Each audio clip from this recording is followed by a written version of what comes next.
wherever you are on this planet. Welcome to Friday the 5th, if it's still Friday the 5th, wherever you are.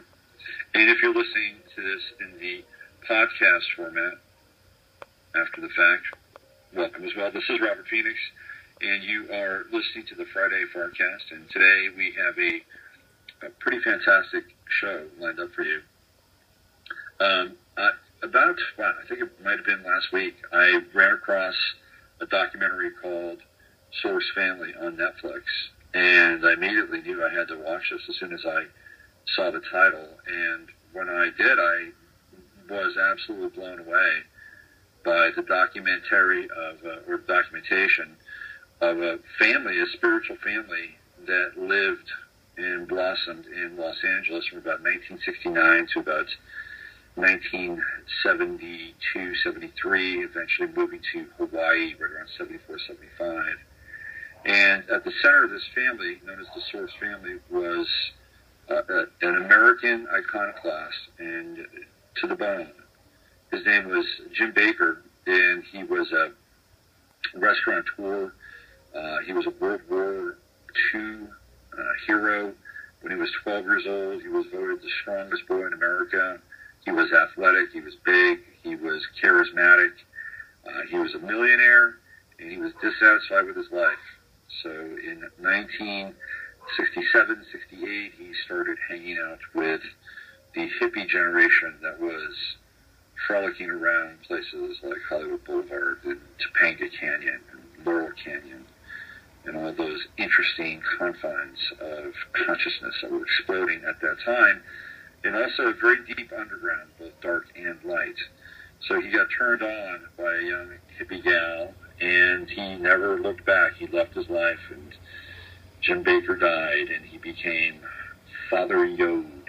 And he became Father Yod through an association with Yogi Bhajan. And we're going to get into that. I managed to very quickly get in touch with two members of Source Family, Isis Aquarian and Electricity Aquarian. Isis Aquarian was the record keeper in one of Jim Bakker's 14 wives. And Electricity Aquarian came in towards the end of the family, but still has very strong family ties.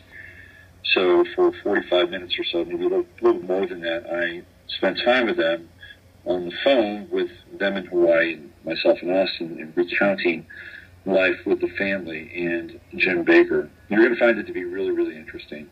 And then in the second hour, I have Less Visible lined up and ready to go. We talked yesterday on the phone, and we actually get into things like consciousness and psychedelics and what happened during those times and what's happening at this time in Mr. Viz's life as well. So let's get into this.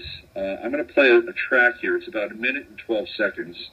It's called Ocean, and I originally thought it had been done by Father Yod, but it is not. It was done by his son, whose name is Jim, and a member of the family.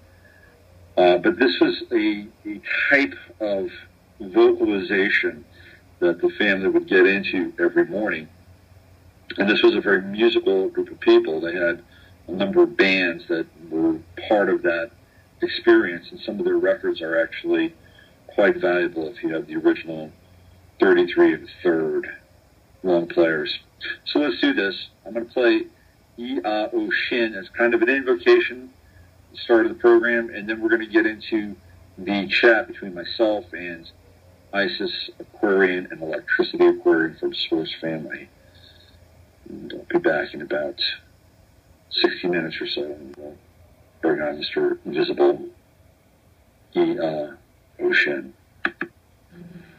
My father, also known as Jim Bakker, and I thought it'd be really great to start off our program and our segment here with members of the Source Family, Isis Aquarian and Electricity Aquarian, and I have them on the line. How are you guys? Really good, thank you. Yeah, we're doing great. Thanks for having us. So, hey, Robert. Thanks for coming on the show. Isis. That hit that you just played was actually Jen and Octavius, I think. It's also the new CD they did when they got back together a few years ago. That wasn't Father. Oh, it wasn't father. Oh, that was Jim. Okay. Oh, but it's the same thing. I mean, you know, that's the way we would have chanted. He would have chanted. It's the same thing. But well, I would say it's the same word. It's not the same thing as hearing father do it. Okay. Well, so a little clarification on that is helpful. Thank you. I grabbed that off of YouTube, and I thought it sounded great. And I love that piece. I love it. It's fabulous. Yeah. So was this the type of thing that you guys would start your day off with when you were in the mix with the family? For hours every morning. For hours. Some mornings we would only do that. We would only chant for long periods of time. Different, wild, amazing, deep. Some of them were fun. Some of them were fast. Some of them were lighthearted. Most of them were so cosmic that you completely lost yourself. You left the planet. It was amazing. Well, let's get into that in just a minute, because I'm really curious as to how that would affect your consciousness, and then how it would affect you when you would go out into the quote-unquote real world, and what you would bring with you, because I think that would be a really interesting thing to talk about. But let's give a little bit of background on the two of you and your relationship to Source Family, and then we'll try to get into Source Family a little bit, and because there are people that are going to be listening to the show, and they're going to know nothing about what we're talking about. So let's try to break it down a little bit for them. Isis, let's start with you, and let's talk about your relationship to the Source Family and how you got in there, and let's just go from there. I knew Jim Baker before the Source Family. He had two famous restaurants on Sunset, and at the time he had the Old World with his wife at the time, Dora, who became a friend of mine. And he was known as a food guru. He was like a Hollywood legend to begin with. And all the, it people would follow him with his restaurants. He was a very, very groovy guy.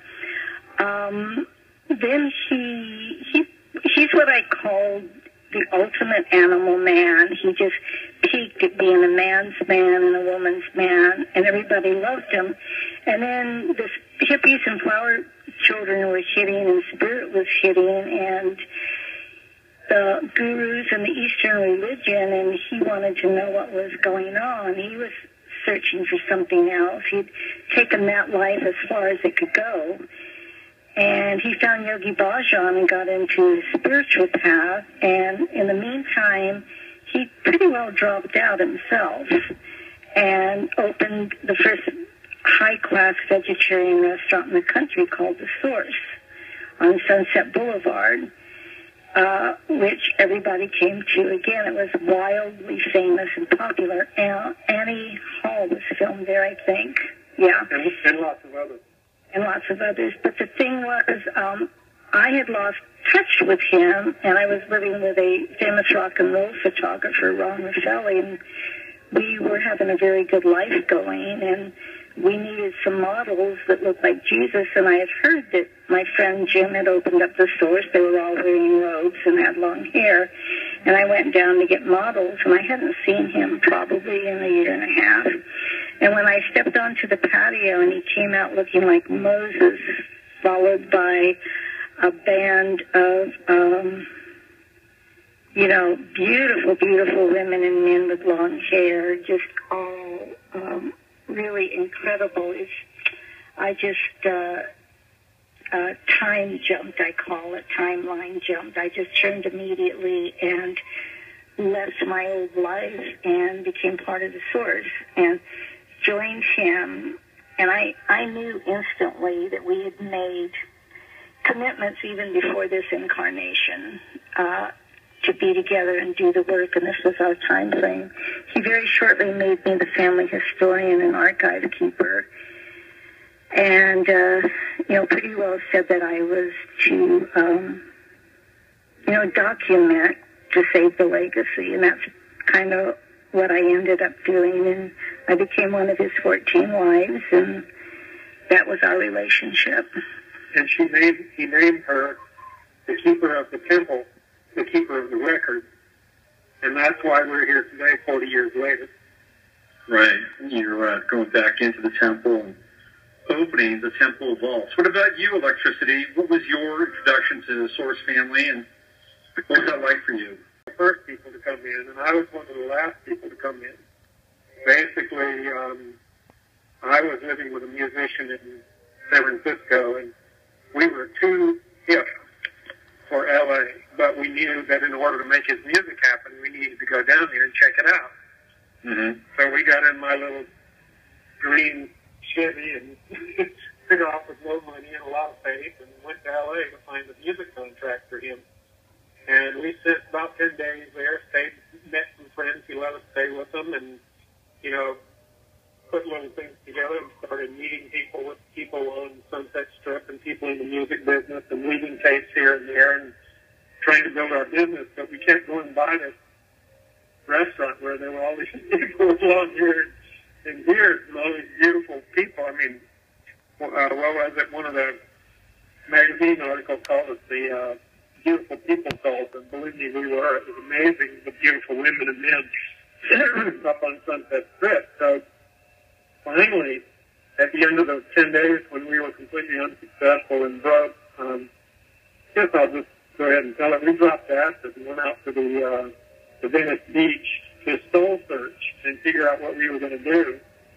And both of us completely melted down and fell apart. And when we came back together, we had both been in really deep tears and deep soul searching. And I said, so what are we going to do with all this powerful energy? And he said, here. And he reached in his back pocket and he had a leaflet that was put out by, what was it now? It was put out by Father Yod, and the Spirit of 76 gave the Cahutek Comic Concert at the Venice Pavilion, put out by Hierarchy Records.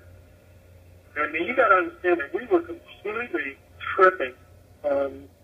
You know, we got back in the little car, and I said, so where's Venice Pavilion? He said, I don't know. We will find it. You know, we get out, and the first thing we see is two beautiful women hitchhiking. We stop. Where are you guys going? Venice Pavilion. Okay. We get there. We're 5 minutes late, and there's the band on stage is packing up and leaving. And ICs will tell you this is the way Father would start something 15 minutes early, and if nothing was happening, he'd leave.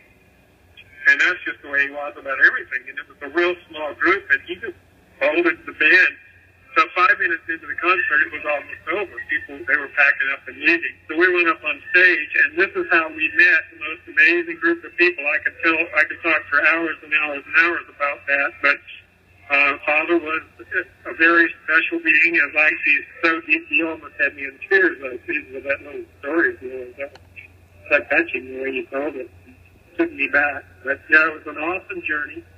And as far as we're concerned, it's still going on. Father left his body in 1975, but he basically named us all Aquarian. Our last names were Aquarian. My name, I had a driver's license for many years and the Social Security still knows me as Electricity Aquarian.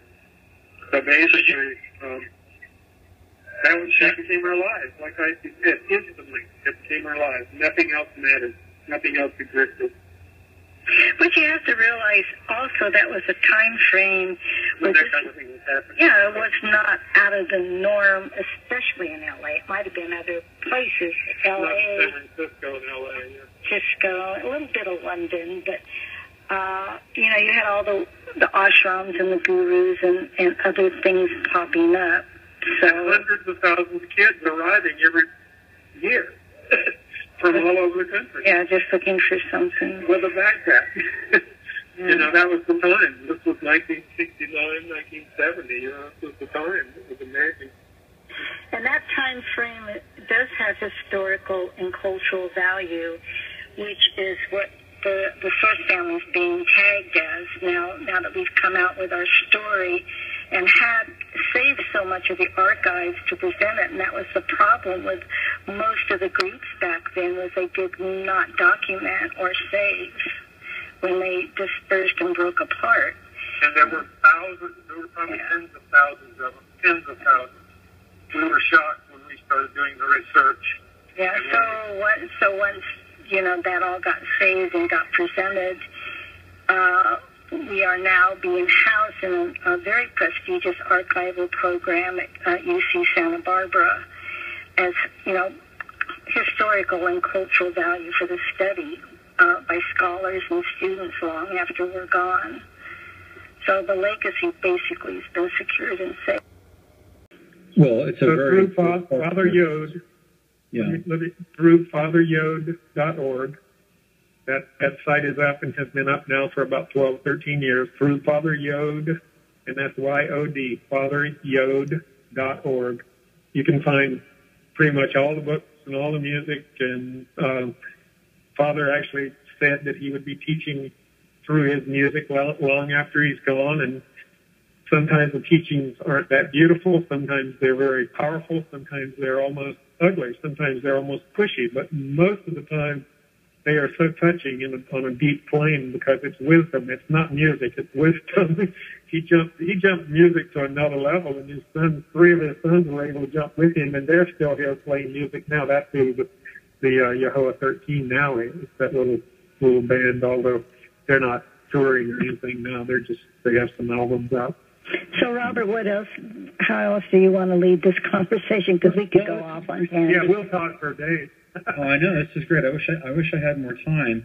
I wanted to ask... rein us in, since we only have a allotted amount of time, to what you really want to know for your audience. I wanted to ask you what it was like to be a part of that scene, because there was also some other groups that you've talked about. Of course, probably the most notorious and outsider group would be the Manson family, but then you had people like Vito Paulikas, who was up in the canyon. So there were a lot of different sort of energies commingling in Los Angeles at that time. What was your awareness like around some of these other groups and other families? Did you guys interact? Did you stay away from them? What was the connection with any of them, if there was any at all? Well, I want Icy to answer that, but all I'm going to say is nothing else mattered. We were it. We were the center of everything. Everything rotated around us from our perspective, right? Because everybody else could come check us out. Anyway, Isis, go ahead. Well, yeah, like for me, and I know most of us have basically the same story, we all looked for something. You know, we all either were with Yogi Bhajan or other groups or the Buddhism or Krishna.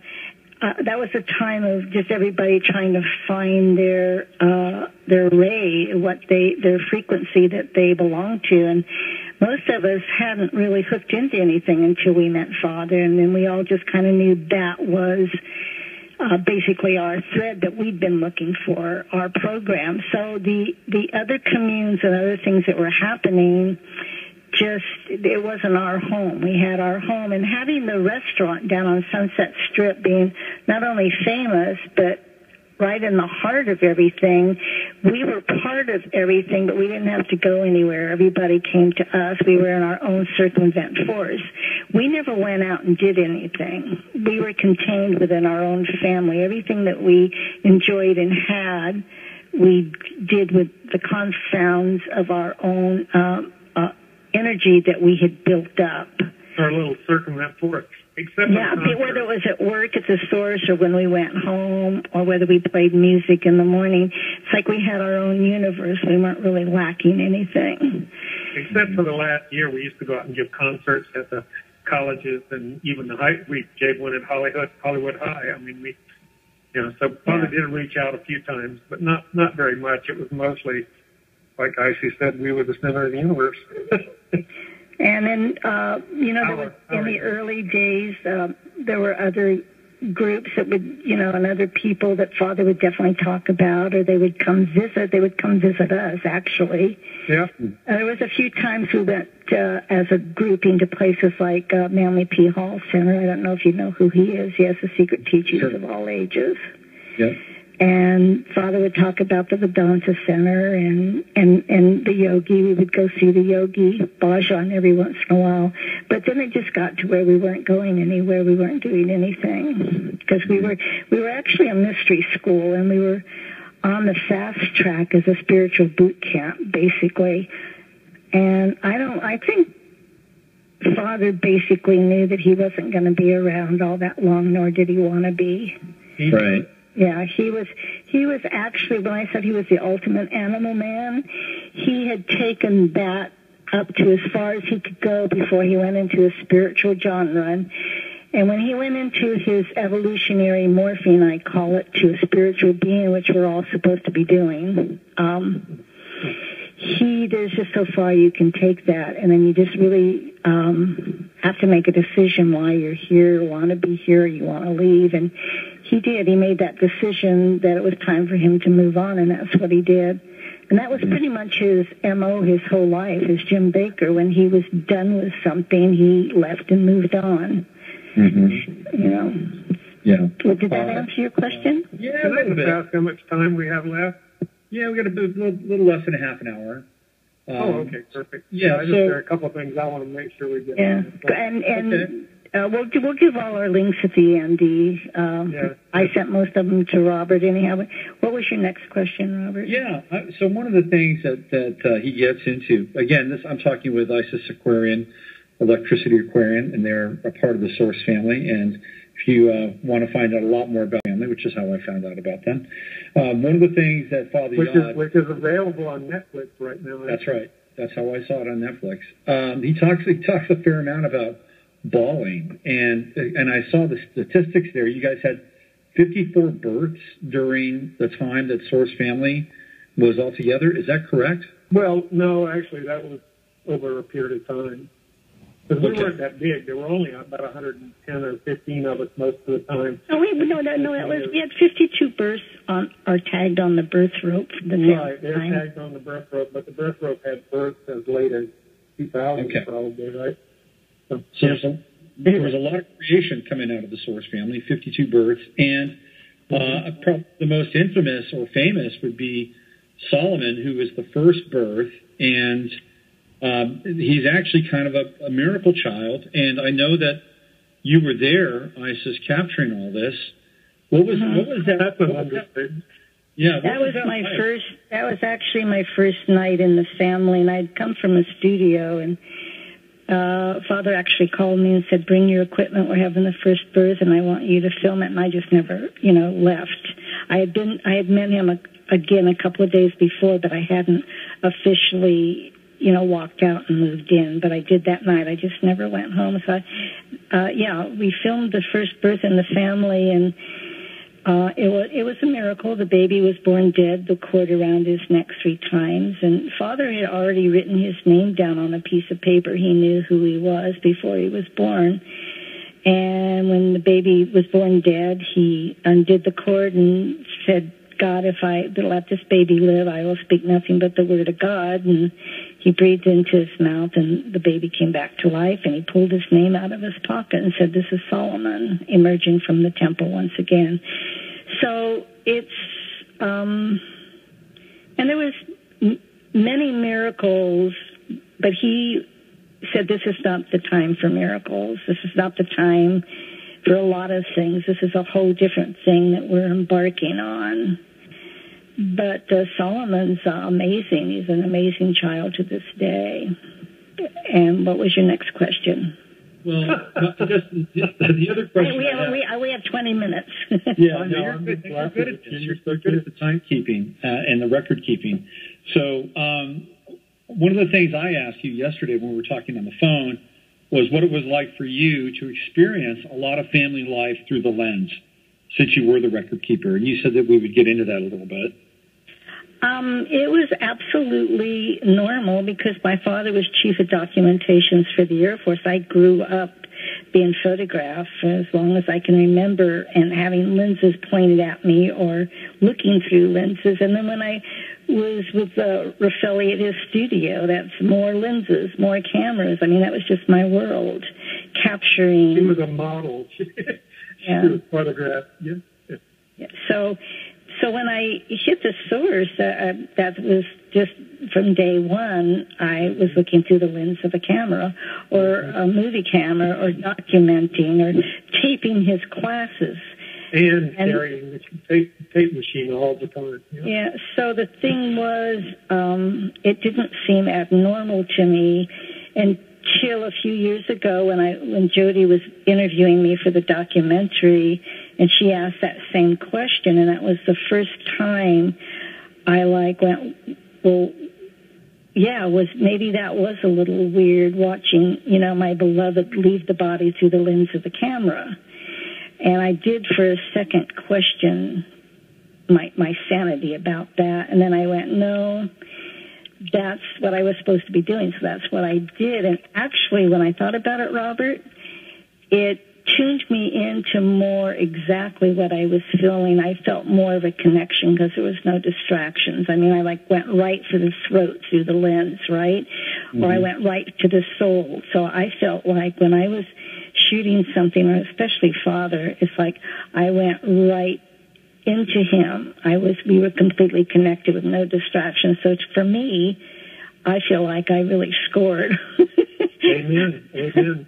Amen. And it gave it a kind of a cinematic presence for her and for us, because she left us that tool. She enabled, by being, and if you can, there's no way anybody can describe this situation. If you're sitting in meditation with Father with 100 people and we're all chanting, and Father decides to go in 15 seconds flat, with cameras, coats, whatever you think, children, whatever you think you need, you're going to miss the trip to the park. And the trip to the park may be where the highest energy of the day would come down. And he never stopped. The energy was so powerful that would always come down through, because he basically, when he committed to do that, when he said, I will speak nothing but the word of God if Solomon is born healthy, he did it. It was so amazing. From that point forward, you may as well have been sitting in front of somebody who was reading the Bible or the Quran or something, because every word that dripped from his mouth was cosmic. That was all that was happening around him, was cosmic energy, and we didn't want to leave. Nobody wanted to leave his side ever. We all had to work and take care of our business and do whatever and run the source. But all we wanted to do was sit in front of him all the time, or go wherever he went with him. Yeah. And so you can imagine the pressure on Icy, because she would bring the tape recorder and the camera and do all the pictures while she had to keep up running with everybody else. It was an awesome feat, and she deserves all the credibility she's getting today. It was amazing. Well, and you have another question, if that was answered, Robert? Well, yeah, I've got plenty of questions, trust me. Oh, touche. Yeah. So one of the things that I also found interesting was that it seemed like you guys were going through phases, spiritual phases, almost like, we're going to take on this piece now, the Native American piece. That's exactly what happened. We went through all incarnations. He brought us through all lifetimes, and he told us that's what he was doing. He said, I'm taking you through all incarnational phases to catch us up to the now, because he said this is a turning point in an evolutionary process, and we're starting a whole new golden age where there's a whole other genre happening. And so he basically caught us up, cleared us so that we could move forward as much as possible. Mm-hmm. And we did not realize that until he left the body and the family dispersed, that the rest of us that were there, we were all there for him, but the rest of us were karma. We were a very karmic group. You don't put 100 people together and don't think you have karma.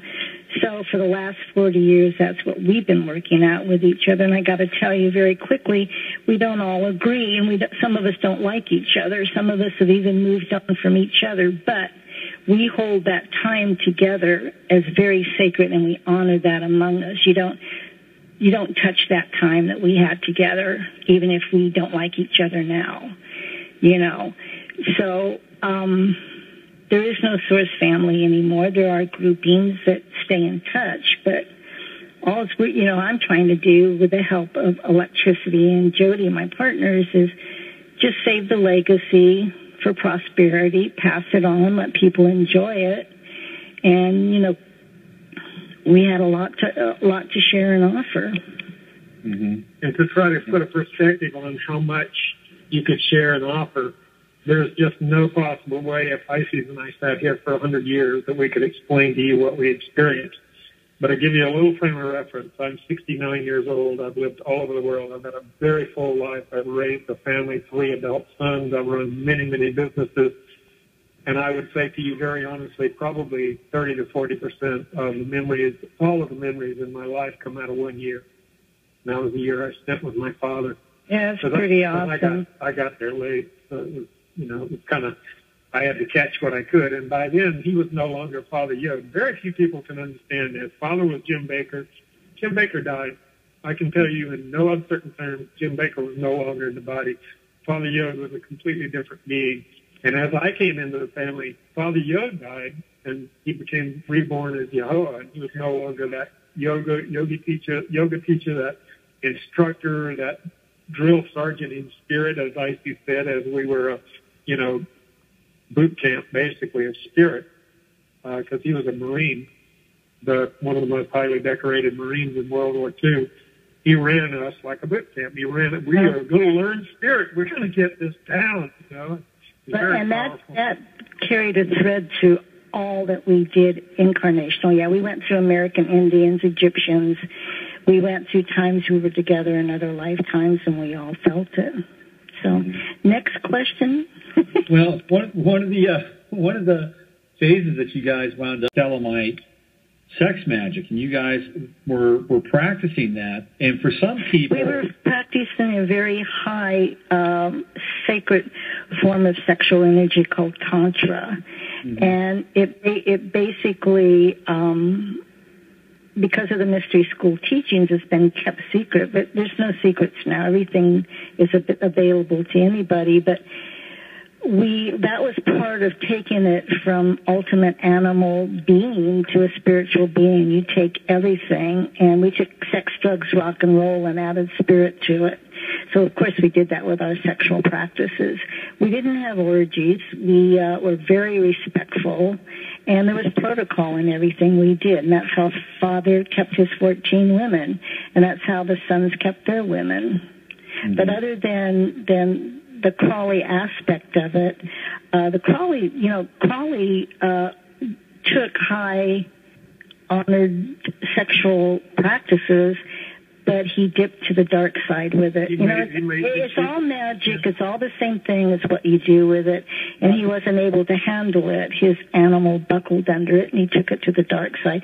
Jim Baker had strength as an animal man to carry it to a higher realm. And many people do the same thing. It's not part of their practice. Yogi Bhajan did. So, it's okay. Next. No, wait. The seventh commandment for the age of Aquarius that Father left us, and everybody weirds out when you start talking about the commandments, but if you ever really read them, they're so phenomenal. And the seventh is, squander not thy creative force in lust, but come together only when the three vibrations of the spiritual, the mental, and the emotional are in harmony with spiritual love. So there was no prurient. There was no sexuality in terms of, like Icy said, we didn't, throw orgies. It wasn't even that kind of thing. When we got together as man and woman, it was based on the law of polarity. It was based on procreation. But on our plane, we weren't looking to have babies. We were looking to have spiritual birth. And it was all about spiritual birth and rebirth and growth. Well, no prurience whatsoever. If you could imagine it, it was all pure.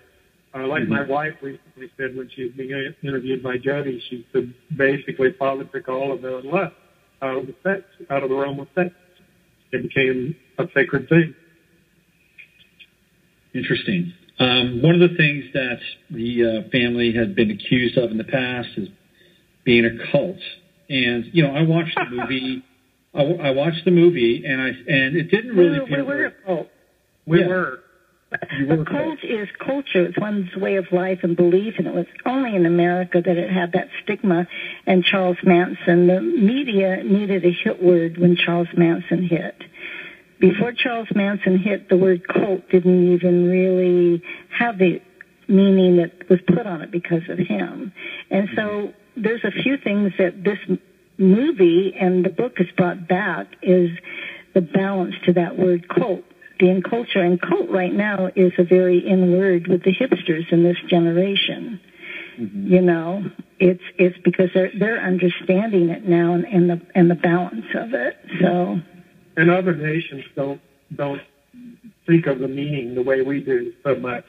Other cultures don't see it as a negative thing. I mean, there are cults in Europe that are powerful parts of the culture that, like, I don't know if you've ever heard of Domanier in Italy, but They actually have several towns and major businesses and thousands of people working and living together for years and years, building their own little culture. Yeah, I'm right. sure we wear the badge of cult as a badge of honor, with a different understanding from what most Americans have of what the word means and what it is. And Charles Manson has followed Father Yod and the Source family for the last 40 years because they're the dark and we're the light, and there's always polarity. So, whatever. Okay, next. Yeah. Oh, just got a quick story. When we had the movie, the premiere in the silent movie theater in L.A., they were getting ready to do the Manson movie, so they had Father and Manson on giant posters side by side in this window. It was, one of the things I said to the audience is, go out there and stare into both of their eyes. You'll see what's going on. Yeah, interesting stuff. Mention of it. That one of the things that, by the way, I've been to Dammit so I'm pretty. Oh my God, I love that place. Oh, yeah. Love it. I was there for a full moon ritual one time. It was very interesting. Yeah. So one of the things that I'm reading into this too much, but one of the things that distinguishes a cult is that you can't leave. And my sense with the family was that you probably could leave, but it was so fun and so high that you didn't want to leave. Am I right? You couldn't leave, but not because he wouldn't let you.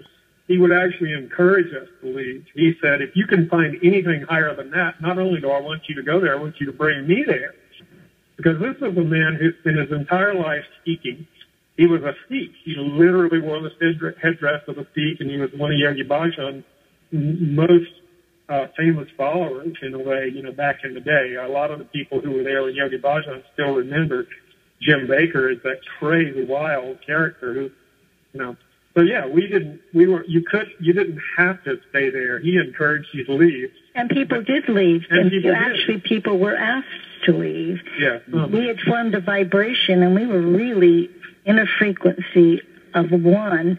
And if you weren't on the same, program, you wouldn't want to be there anyhow. It didn't work. You stood out. It didn't work. Yeah, that's right. Yeah. And for some people, it didn't work. Actually, for more people who ended up staying, most people just kind of bounced off of us. You can imagine, you're walking down the street in L.A. and you meet 30 or 40 or 50 people in white robes or long robes and long hair. And this huge man, he was, 270, I think, or something like that, 6'4", huge man, leading the whole group. Most people would look down and go around us or step to the side and watch us as we swept by or whatever. Most people... We were like a snowstorm. Somebody called us a snowstorm. Yeah. We were all like... But, do we have a moment? Because I would like to say something about his wife at the time, Robin Baker. Yeah, sure. Yeah. She's a case where, they actually got married before the Source was formed. So she signed on for a whole different thing with him. She never signed on for what ended up happening, but, nobody does. None of his wives did that he left. But she was a situation where she hung in there, where she probably, I don't know, maybe should have left. I don't know. But there came a point where he divorced her spiritually, and that's when he started, he moved on out of Jim Baker, and she never moved past the Robin and Jim phase. She tried, but that's just, she was too in shock. She went in as his wife, and then all of a sudden, she wasn't his wife anymore. And then she got pregnant. So I would say that would probably be a case of somebody wanting to leave, probably should have left, but didn't because she felt like she had a child and she had no place to go and wasn't going to be taken care of. And that was a confusing time for her. So there were situations where people now, in hindsight, not then, but hindsight, are going, I probably should have left. So I understand what you're saying, Robert. Mm-hmm. You get into something, and sometimes it's like you're so into something you don't know what to do. Well, I still haven't left. There are quite a few people who still haven't left. We're still, we've moved on. We've taken the past with us. We haven't left the past behind, but we've definitely, we're all on our own path now, and we've added stuff to it, which Father would have done if he was still alive. He would have never stopped. Well, we wouldn't have been stagnated. We're all on our own path. That's true. But basically, our paths are based on the love and wisdom that Father laid down so clearly while he was in his body. And we're getting ready to come out with another set in a couple of weeks. We put out so far about 40 hours of his actual classes when in the morning he would get up and lay it down. We didn't have the word channel back then. We had the word lay it down. But what he would lay down is love and wisdom. And he would balance the love with wisdom. He would say things like, does it show more love for the mother to give the child the ice cream because the child wants the ice cream and she wants to share it with him? Or is it more love if she doesn't give him because she knows it has a lot of chemicals in it? It's not good for him. So, that was balancing love with wisdom. And he would always try to struggle to balance clarity. And he left us so many, many tools that I want to share some of them with you. I think this is probably a good time just to go ahead and say. No, wait. Yeah, hang on. Right now, if you want to get on the internet and search for the Mystic Road, this is one of the most powerful tools that I've ever seen on this planet. What it is a 22-week set of meditations that Father left us called the Mystic Road, and you can find it on Amazon. Basically, it's a little booklet that has 22-week guided meditations in it. They are meditative exercises, I would say. And it's basically a method of learning to focus your mind so that you can attain whatever you want, not necessarily like trying to attain good. It all has to be done in a pure fashion. It's not for greed, but to attain health, wisdom, exercise, love, whatever it is. They can look it up, E. Really good exercises, and please don't cut me off. Essentially, basically, I've been doing the Mystic Road now for about 3 years, and it's a 22-week set, which is 5 months. And I'm planning to start it in January this year. So if you just look up the book and my email is on there, you can email me about it. And I right now I have a small group of probably about 15 people who are in the 20th week. And we'll be finishing it in about 3 weeks. So check it out. Really, it's a big commitment, but it's so important if you are interested in figuring out what path works for you. It has nothing to do with any kind of dogma or any kind of path. It's tools. It's tools to help you on yours. So anyway, check it out. Mystic Road. Okay. That was given to us by Father. That sounds great. In the sense that he talked about it for weeks, and one of the women typed it out, and I've basically taken his words and edited them. I'm not editing them, but just reformatted them into this book. Mm-hmm. How are we doing, Robert? We're doing good. I think that probably what's going to happen is we might go a little bit, but it'll be recorded, so I wouldn't worry about it too much. So we could probably make up about 5 minutes or so that we missed at the beginning of the show. I wanted to, along with what you were just sharing with us, Electricity, which is the sort of the aftermath and the contribution that Source Family left. Obviously, there's the Mystic Road series of meditations. There's a bunch of music. There's a lot of videos on YouTube. That's all out there. What do you see, or how would you describe the more subtle impact that Source Family has had on the world, like in terms of spirituality or in terms of culture at large, from cult to culture? What's your sense about this in terms of the legacy and what was transferred from your experience to where we are now? I'll do a little thing, Icy, and then you can have that. Basically, our names were Aquarian. Our last names were Aquarian. Father wanted us to realize that the world is moving into the age of Aquarius. And this is known by astrologers. Many of astrologers argue about when it actually happens or if it's going to happen or, there's all kinds of discussion about it. But what Father says, September 17th, 8 p.m., 2001, would be the beginning of the age of Aquarius. So he named us in 1970 and 75, he named us Aquarian. so that we could begin to try to prepare our vibration and understand what that means when we get there. Well, if it began in 2001, if you know a little about astrology, that there are these cusps, that's a hard word to get across, C-U-S-P, cusps, multiple cusps. Every time you go between signs, you go through this cusp, and it's usually about 2 days when you pass from one sign to another. Well, if an age lasts 2,000 years or 4,000 years or whatever it is, then the cusp is going to be quite a transition from the old, cold, watery, dense, deep Piscean age into the age of Aquarius, the age of light, air, and knowledge and communication. And all you have to do is think about those words, and you can realize that we've already begun to break into the age of Aquarius. Look at the computer systems, look at the internet, look at the telephones, the TVs. Are we in the age of communication or not? Not that it necessarily is helping us do what we need to do, but the whole thing is the age of Aquarius, of course, will be open to interpretation for each individual, and it will, what it becomes for them will depend on what they do with it. And most people will think of it as a joke. Most of the people who hear my words right now might think, oh, this guy's really out there. Well, it's true. I am really out there. And you can be too. You just got to figure out what that means to you. And what it really means to us is purify the body, elevate the mind, refine the emotions. Then you can start working on liberate your soul. Subtle soul stuff, long process. But basically, that's what Father left us. He called it our aim.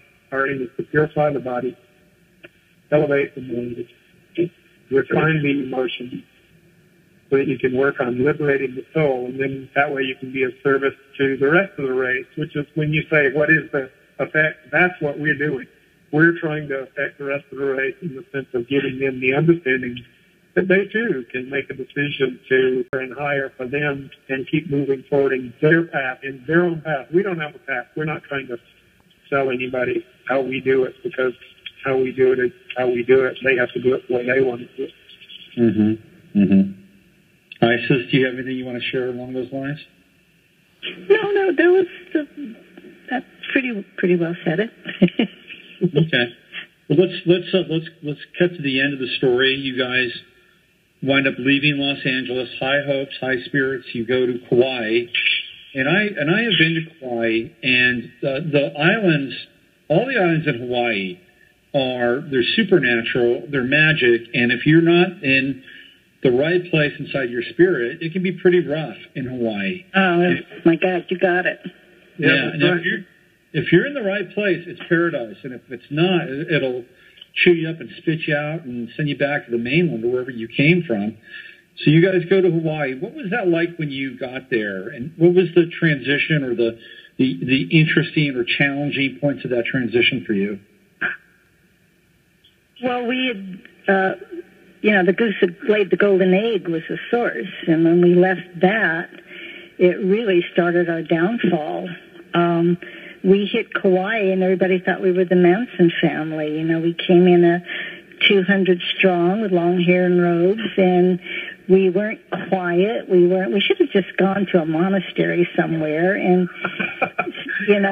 stayed by ourselves and done what we wanted to do. That's why we went there. We went there to just be by ourselves, have some land, grow food, and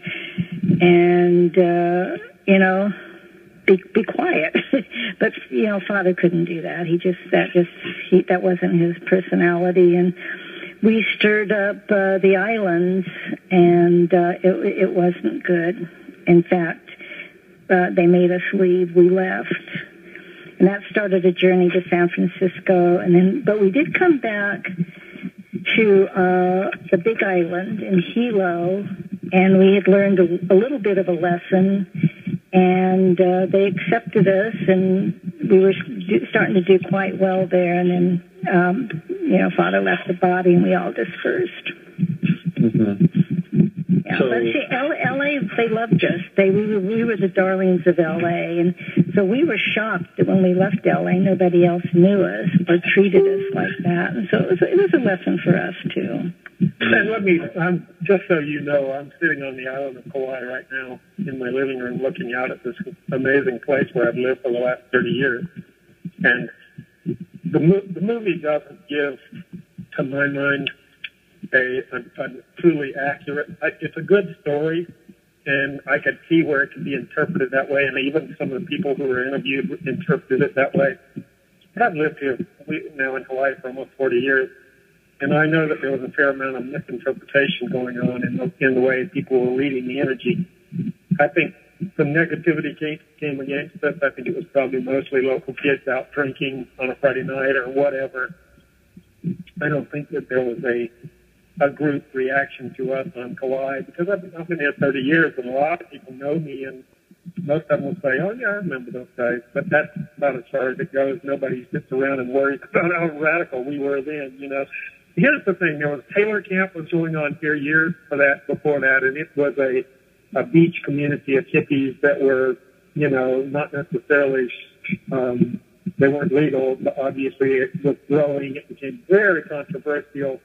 Then there was another group living up the road from us, not far from us. So when we came in, I think to some degree we were kind of the straw that broke the camel's back for the administration and for the newspaper. They just used it to news, you know. So just so you know, that little interpretation in the movie of the reaction of Kauai to us is a little bit overblown from my perspective. And like I say, this is my home for 30 years. So. Well, that brings us to Father Yod's passing. And can I just help you? He pronounced his name Yod. Yod, okay. Y-O-D. And can I just help you? He pronounced his name Yod. Yod, okay. Y-O-D, Yod. Okay, Father Yod. Father Yod's passing. And to me, it seems incredibly symbolic. I mean, here he decides to go hang gliding. He'd never hang glided before. And what it calls to mind for me is the myth of Icarus. And exactly. Getting really close to the sun, and then the wings melting, and then crashing back to Earth. It's a powerfully mythological way to pass. And there is some, and I couldn't figure this out with the movie. Maybe you guys can shed some light on this. In the movie or in the newspaper, it said that he had a broken back, and yet in the movie it says that there were no broken bones. Can you share some details about Sure. that? Yeah. There was no. The autopsy came back and it said there were no broken bones. Cause of death is unknown. What his back did hurt when we found him. When we came down off the mountain and found him, there was no blood. There was, he was conscious. He was lucid. There was no sign that he was going to die. So when we took him back to the house, he did say that his back hurt, and he said, I think maybe I injured my back. So that's where that came from. But what happened was it took him 9 hours to leave the body, and nobody thought he was going to leave the body. You know, he spent the day talking and listening to music. Some of the other hang gliders came by, and he talked with them. He wasn't with the family. We were in Lanikai to see one of the sons who was going to do a hang gliding, set a record for hang gliding. So Father was just there with his 14 women and 2 sons. The family wasn't even there. They were back in Hilo. So to me, that was enough of a split. Like he separated himself right there from the circumvent force enough to allow him to go on his own journey and really decide what he wanted to do. Before he took the hang glider out that day, for 2 weeks before, he talked about dispersing the family. He said he gave us everything that he knew, and it was time for everybody to leave and move on. He wanted to just go retire somewhere. You know, he was done. So when he tested it that day when he decided to go, he left it up to fate. I wouldn't say he committed suicide like some say, because if he wanted to do that, he would have just jumped off the mountain. Why put a kite on?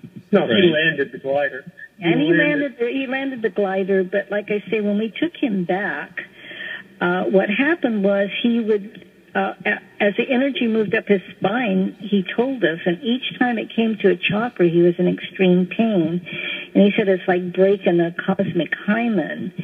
And there was a point where he he was going through what we call his river of life. He was reviewing his life and trying to make that decision. And he went back a little bit to Jim Baker, and then he would go back to Father Yod. And there was just one time he said, "Do you think I should go to the hospital?" And Makushla said, "You can do what you want, but it would be going against your own teachings." And he thought about that, and he made his own decision. Everything that happened was his decision. Nobody made him do anything. That man, from Jim Baker, from when he was 18 years old, if you tried to make him do anything, you had to be stronger than he was, and almost nobody was. Yeah, but it was his path. It was his journey, and that was his decision. And then we just looked down at one point, Robert, and he was gone. And he was, him and Makushla were looking into each other's eye, and then he was gone. And our belief at that time was you have a 3.5-day vigil. Mm-hmm. You need that to review your river of life. And, there's a 40-day vigils. A lot of religions have that vigil where you keep somebody at home. Mm-hmm. Embalming and rushing somebody to a funeral home didn't even start until the Civil War. Yeah. So we won't get into that. But so we did. We kept him 3.5 days and chanted. So it wasn't. Yeah, it wasn't an amazing experience to go through that. And he always wanted to show us a death and a birth. He said those are bookends of your life, and it was a tribal instinct. It's a circle of life, and he wanted to give that to the family, and we had plenty of births. And so he left us the ultimate way to leave the body, and death and the understanding about it. In consciousness. We've made. I think. No, Robert. He said, "I want water." Right? Was his last word? Oh yeah, he said, "Could I have some water, please?" And then we gave him some water, and just a little bit after that, then he left the body. So people try to make something of it or interpret it or whatever. Each person has to have their own understanding of what this was and interpret their own way. But we've made reference several times already to the fact that he knew. He kept saying, "I'm not going to be here very long. I can tell. I've got work to do, and I'll be here as long as it takes to get my work done, and then I'm out of here." And that was his time to be out of here. It was so clear in our minds that hardly any of us grieved. Matter of fact, I didn't really grieve for him until we wrote the book. That's when I realized that I never really stopped and grieved. But when he taught us to watch unmoved when our loved ones pass, that gives you the ability to continue with your spiritual growth without getting caught up in grief and tears and all that. He was trying to teach us a higher way of doing things. Of course, that doesn't always end up being so easy. But that was part of to watch unmoved as part of the wisdom. It also dovetails back to the concept of incarnational threads. Mm-hmm. We just don't remember. And like we knew each other last lifetime, we were here together. This lifetime we're going to be together. Another lifetime. It's like if you look at your one life, you've had many incarnational. Just within this incarnation, you're not the same person you were in high school. That's a whole different incarnation. So that's what he was also trying to show us, is that it's death is not an end, and we've always been together, and we'll be together again for whatever reason. Mm-hmm. Mm-hmm. Does that answer your question? Yeah, no, I think that's a really that's a pretty profound sort of way to sort of wrap things up here. Real quick, do you ever have any sense that he's around or maybe... yeah, otherwise I wouldn't have been able to exist for 40 years. Yeah. He's always, my thread with him has never been broken. It's like we are continuing to do the work. I feel like he speaks to me all the time, just like, my mom does. My mom does that too. It's not a phenomenon. Many people do.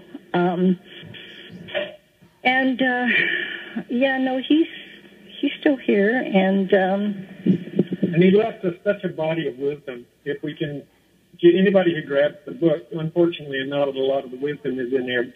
I did another book called No More Secrets that has most of the wisdom in there. It's very etheric stuff, but if you just check it out and meditate on various things, only, like, for example, Father would always say, everything that happens to you, every circumstance and event is for your own soul's growth. And, based on that, then I have tried to follow this path. Isis and I live 100 miles apart. We don't see each other very often. But we still are kind of like on that path where it is we're working on our own soul growth as well as trying to figure out how to facilitate other people's soul growth. But that's part of the work that we've done. We call it the great work. We've created this thing called soulgrowth.org. We encourage everybody to go there. It's going to be getting better and better. And that we call it the online portal for all spiritual paths. And that's got all kinds of tools for soul growth. And we're putting out through it the news list and the newsletter. And what those are, free classified ads for the spiritually aware. We can send them out to your inbox. You just go to newslist.org. You can get our newsletter, which comes out weekly to almost 100,000 people now. We're really excited about the progress with that. And it's basically tying people together, anybody who wants to share their goods and services in spirit, or find goods, books, music, events, whatever. That's what that's serving the purpose of, and it's really working out great for a lot of people who stuck with it. So we're always on that path. We're always working, trying to do his work. So in a way, he's still with us, yes, because most of us go to work almost full time on this stuff. We're getting up there now. Yeah. So you're in Austin, right, Robert? I am in Austin. That's correct. Yeah. We love Austin. We premiered the film there at South by Southwest. That was an amazing experience. That was a wild week. Yeah. I still sell at AWE. Pretty cool here for the most part. I like it. I came here from California about 2 years ago, so I'm enjoying my time here. We're talking with Isis Aquarian, Electricity Aquarian. We're wrapping up. What would you? What other links do you want to share, if any at all? You just talked about the soul work. What other links or other websites do you guys have that you want to? That's it. Just fatheryo.org and soulgrowth.org. Those two lists have everything you need on them. And the best primer is just to get the movie off Netflix and check it out. And as the famous STEM doctor would say, hold on to something. Because it'll rock your world. That movie, it rocks my world still every time I see it. Yeah. I would say that about the movie, we love the movie. We really love everything was done. If I had done the movie, it would have been a lot different, but it had to tell a story, a beginning, middle, and the end. And I don't 100% agree with the fact that the way it was presented, because as far as I'm concerned, the story's still going on. And it's a very positive and beautiful story. I've got 3 adult sons to prove it, my granddaughter. So. And I don't agree with what some of the other people thought or said, and that was the first. Amen. And that was the first time we all really had to realize that not everybody had the same experience. We all have our own reality of that time, and we all have our own each thread, and one does not negate the other, and that's what we're learning. Mm-hmm. Yeah, and that's kind of life in a nutshell, isn't it? Yeah, it's to everybody. Yeah, exactly. Yeah, for those who can get it. Unfortunately, not everybody's on the same wave of understanding, but for those who can get it, that pretty much sums it up. Yep. All right, you guys, thank you for showing up here. I really appreciate it, and we'll see you somewhere down the road, and maybe there'll be part 2 to the movie, and there's going to be the next chapter and the next tale of Source Family, and if that's the case. Well, there are other things being done that, because they're not solidified, I can't really talk about them. We are coming out with a coffee table book of the photos of the family time, because they are so beautiful. And we are reprinting the books. We will have an update of that. I don't know if the movie will ever be part 2, but we'll see. It might be in a different form. It could be. Yeah. Well, in any case, thank you for coming on and sharing your experiences with Source Family. It's a really important part of American history. And it's also a very important part of America's present as well. So thanks again. I really appreciate it. Aloha. I appreciate it, too. Robert, I'd like to get information from you about timing and call letters and all that stuff. I don't have anything. I have friends in Austin, and I want to be sure to let a whole bunch of people know when this is going to be aired. So. Yeah, well, I'll definitely send you some links as soon as I post the show. Just email everything to Icy. And you guys will be able to get it, okay? Okay. As soon as possible, because I want to let them know. Okay. Yep. We appreciate it. Thank you. Bye, Electricity. Take care. Bye, Robert. Bye. Bye-bye. So that was